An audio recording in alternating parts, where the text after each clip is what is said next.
You won't believe the scene that unfolded at the grand corporate gala that night. The ballroom looked like something straight out of a movie. Crystal chandeliers casting golden light, waiters gliding silently with trays of champagne. The air filled with the murmur of polite conversation and the faint scent of roses from the massive floral arrangements. The richest and most powerful people in the city were there, dressed in sparkling gowns and sharp tuxedos. All eyes were on the entrance. The evening's main guest was none other than Alexander Hayes, the man every business magazine called the Golden CEO. He was young, devastatingly handsome, and had turned his family's modest company into a billion-dollar empire in less than a decade. His arrival was always an event. People whispered that his presence could light up a room, and tonight was no different. The heavy double doors opened, and there he was, tall and confident in a tailored black suit. His dark hair was perfectly styled, and his sharp features looked as if they belonged on the cover of a fashion magazine. But what really made people gasp was the person at his side, his wife. She was dressed in a flowing emerald green silk gown that shimmered under the lights, the fabric hugging her slender figure elegantly. Her posture was graceful, and her hand rested gently on Alexander's arm as they walked in together. But there was something about her that instantly drew attention. Her face was hidden. From the bridge of her nose downward, a sleek, medical-style mask covered her mouth and chin. It wasn't the kind you see every day. It was crafted from fine black fabric, with delicate embroidery along the edges, making it look almost fashionable, but still strange. Only her eyes were visible. They were large, framed by long lashes, and had a softness to them, as if she'd rather be anywhere else but in that room. She avoided direct eye contact with the guests, her gaze flicking down to the floor or to Alexander's shoulder. At first, the crowd's reaction was quiet curiosity, but within seconds the whispers began. "Why is she wearing that?" murmured a woman in a diamond necklace. "Maybe she's hiding something. Scars, maybe?" another suggested. "Or maybe she's just not pretty," someone else said with a smirk. The words floated around like invisible daggers. A few guests giggled behind their champagne glasses, thinking they were clever. Others exchanged knowing glances, already forming stories in their minds. The idea of the perfect, charismatic CEO marrying a woman who hid her face was simply too strange for them to accept. To them, it could only mean one thing. She must be ugly, and this mask was her way of sparing everyone the sight. But Alexander walked forward as if he heard none of it. His arm around her was steady and protective, his smile polite but unreadable. He greeted the guests with warmth, introducing Evelyn to a few of them, though most didn't even try to hide their judgmental stares. The night had just begun, and already the air in that glittering ballroom carried a mix of curiosity and cruel anticipation. Little did they know, before the evening was over, every single one of them would be left speechless.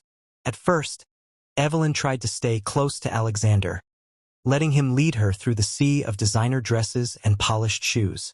He would pause every few steps to shake hands, smile for photos, and exchange polite greetings with business partners. She stood quietly beside him, smiling faintly with her eyes, though her mask kept anyone from knowing what expression lay beneath.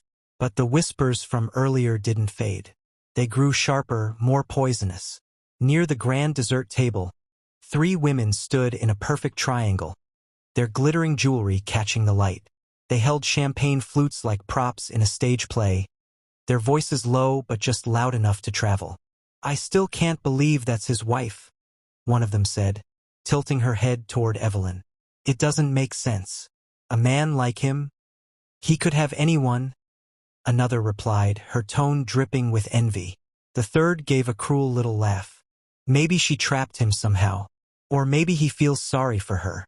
Their words were like tiny shards of glass, sharp and cutting. A little farther away, 2 young men in suits whispered over their drinks. "I heard she's some sort of recluse. Never goes out without that thing on her face. Probably because she looks like a monster under it," the other joked. They both chuckled quietly, as if sharing a harmless secret. But the most vicious remark came from across the room. A well-known social media influencer, famous for her beauty and notorious for her arrogance, leaned toward her friend and said, in a voice meant to be overheard, "Imagine being married to the hottest CEO in the country and still looking like a mystery box." The people around her laughed. Not loudly, but enough to make Evelyn's ears burn. She lowered her gaze to her plate, where a delicate slice of chocolate cake sat untouched. She tried to steady her breathing, telling herself she had faced worse before. But tonight, surrounded by strangers in glittering finery, the sting was harder to ignore. Alexander noticed. He had been talking with a senior investor when he caught the way Evelyn's shoulders tensed, the way her hand gripped her fork a little too tightly. His eyes followed hers, catching the smirks and sideways glances aimed their way. His jaw tightened. He could have confronted them then and there. He could have told the room exactly why she wore the mask, could have silenced every cruel voice in an instant. But Alexander was a man who understood timing, and he knew there was a way to make this moment unforgettable, not just for those mocking her, but for everyone in the room.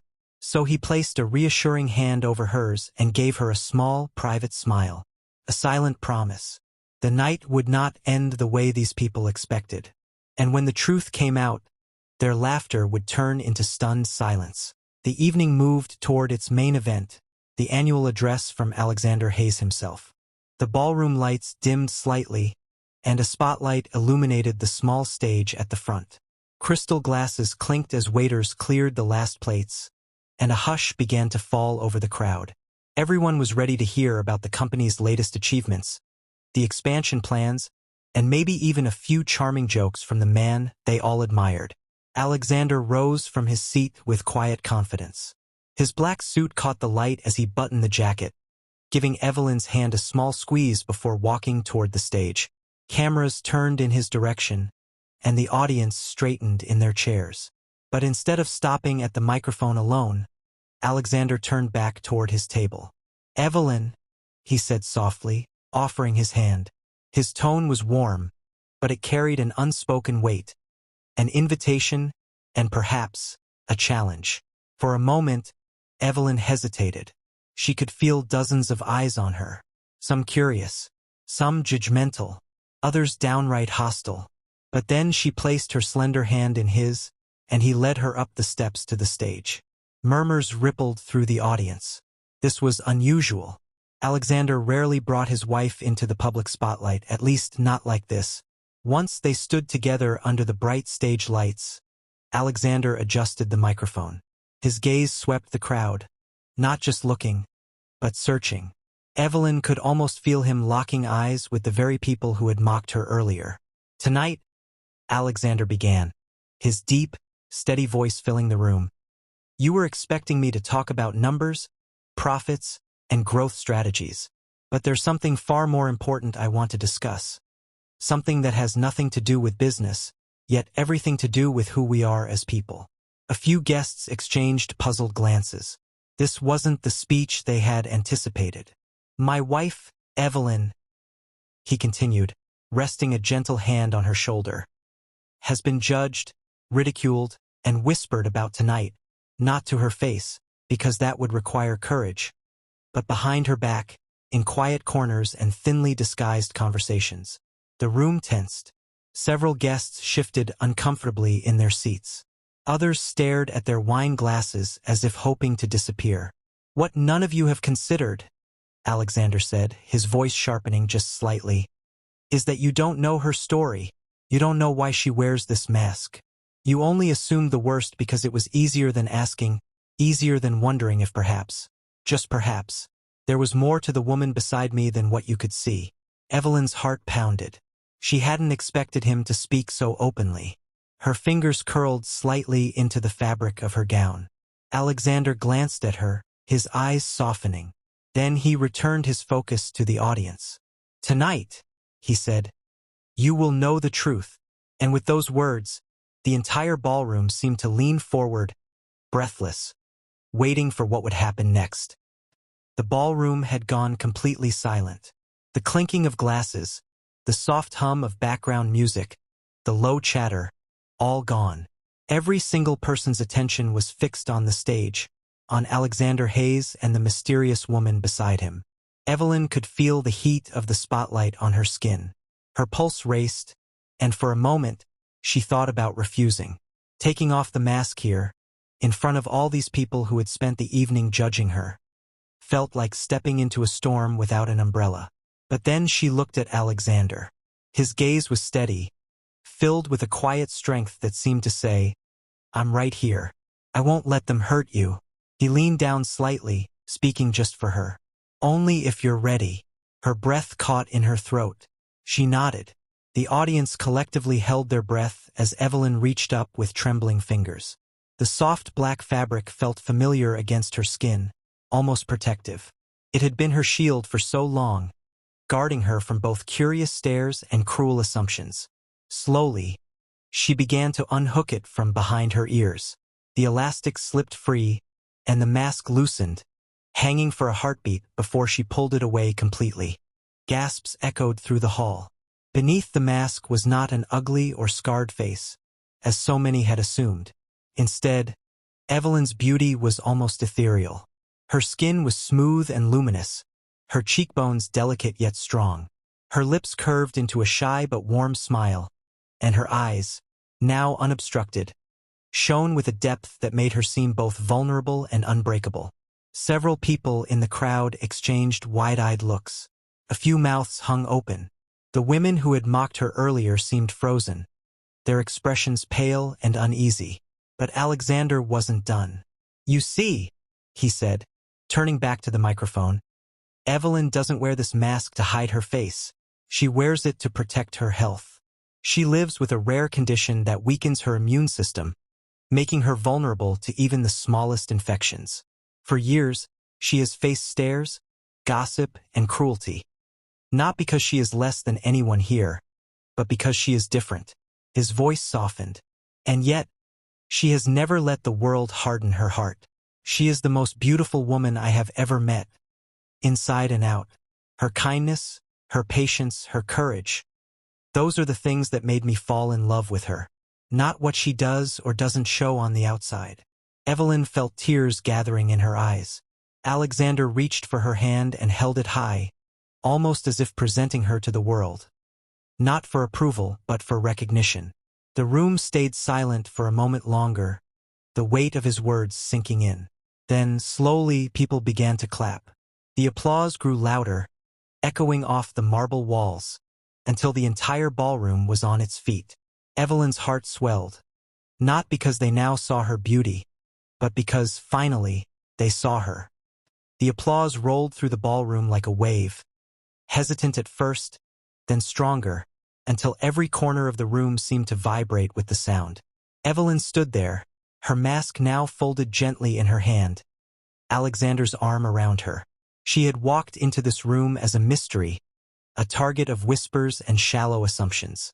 Now, she stood as herself, unhidden, unashamed, and unshakably proud. One by one, people began approaching her. The first was an older man in a crisp tuxedo, one of Alexander's longtime business rivals. He gave a polite nod. "Mrs. Hayes, I owe you an apology. I judged without knowing. That was wrong." Evelyn smiled softly. "Thank you. I appreciate that." Next came the social media influencer, the same woman who had called her a mystery box earlier in the evening. Her perfect smile looked a little strained now, but her voice was sincere. "I'm sorry for what I said. I guess I needed to be reminded that beauty isn't just what you see at first glance." Evelyn could have brushed her off. She could have reminded her of every cruel word. But instead, she simply said, "We all learn lessons in different ways. Tonight we both learned something." That grace, offered without hesitation, seemed to catch the influencer off guard. She nodded silently and walked away, perhaps thinking more than she ever had about the weight of her words. As the night continued, Evelyn noticed a change in the air. The stares she received were no longer tinged with judgment but with curiosity, respect, and even admiration. People who had avoided her earlier now wanted to hear her story. A few even asked about her condition, not out of gossip, but genuine concern. Alexander stayed by her side, his pride in her more obvious than ever. At one point, he leaned close and whispered, "I told you they'd never forget tonight." And he was right. By the next morning, photos from the gala flooded social media. Not just of Alexander's speech, but of Evelyn's face revealed for the first time. The captions weren't about her mask anymore. They were about her courage, her kindness, and the way she had carried herself with dignity in a room full of doubters. Even the influencer posted a public apology, writing, "Last night, I learned that real beauty is a combination of strength, grace, and kindness. And sometimes the most stunning people are the ones you misjudge at first sight." For Evelyn, the night wasn't about proving her beauty. It was about proving that no amount of cruelty could define her worth. And for the people who had mocked her, it was a reminder that the easiest assumptions are often the most wrong. As she and Alexander left the ballroom, his hand in hers, Evelyn felt lighter than she had in years. The mask in her clutch wasn't a symbol of shame anymore. It was a symbol of a battle she had already won.